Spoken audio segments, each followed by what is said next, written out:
Pemerintah Kota Makassar akan menggelar pemilihan ketua RT RW sebanyak 4.965 ketua RT dan 992 ketua RW direncanakan akan dipilih dalam kontestasi pemilihan ketua RT RW yang dijadwalkan berlangsung pada Agustus atau September 2025 mendatang.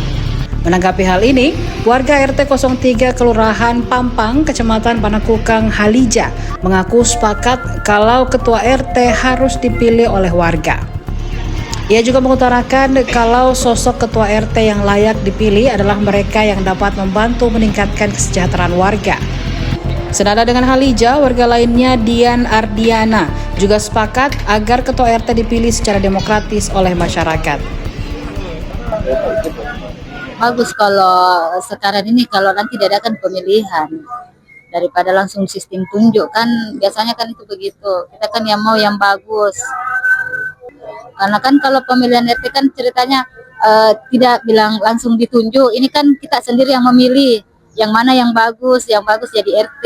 Kalau kan yang ditunjukkan itu kan kita tidak tahu bagaimana nunya. Biasanya kan begitu. Kalau harapan saya ya membantu masyarakat turun ke lapangan, toh kita lihat apakah yang bisa dibantu. Kayak sampah-sampah begini kan bisa diambil. Kayak sampah, terus kerja bakti. Kalau saya bagus juga itu kayak membantu yang orang tidak mampu kayak PDAM, terus anak sekolah, ya pakaian anak sekolah. Iuran air, iya kadang naik.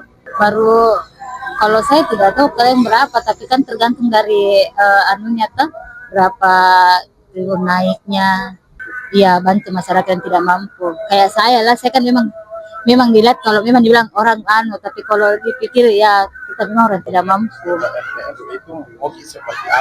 Dia harus diwajib tuh memilih. Maksudnya kayak di kumpul-kumpul kita harus ada yang pilih, jangan langsung tiba-tiba langsung itu RW itu, jangan, harus dipilih. Iya, yang bagus kena masyarakatnya bisa supaya sejahtera itu ada bisa nilai lagi ya toh itu ji. Kayak ada orang tidak mampu toh, ada kayak bantuan tepat toh, maksudnya kalau ada bantuan dari pemerintah harus warga-warga yang tepat sasaran, jangan tidak biasa kan ngerti biasa warganya dulu penting kan toh, baru kita yang ada pilih-pilih baru kasih masyarakat kan itu ji. Itu harus dikasih itu harus karena banyak udah rata-rata yang orang-orang yang tidak mampu mau sekolah anaknya, tahu itu harus gitu. Karena masa di daerah ada, kita di sini di kota-kota besar tidak ada. Iya di daerah tuh kayak di Bantai itu di mana? Di daerah ada bantuan sekolah baju gratis. Nah, kenapa kita ini kota besar tidak ada yang begitu? Iya, namanya rata-rata orang di kota itu rata-rata orang-orang kayak orang-orang berduit tuh. Masa mungkin kalau orang-orang di daerah itu harus gitu, itu harus gitu. Kalau itu kayaknya ya, biar tidak ada yang begitu, karena kan orang bisa gitu ada jar sumur apa, jangan biar begitu. Itu mau yang itu mau baju seragam itu penting itu, karena ada kok tak 2 anaknya 3 anaknya tidak mampu tuh. Download Tribun X sekarang, menghadirkan lokal menjadi Indonesia.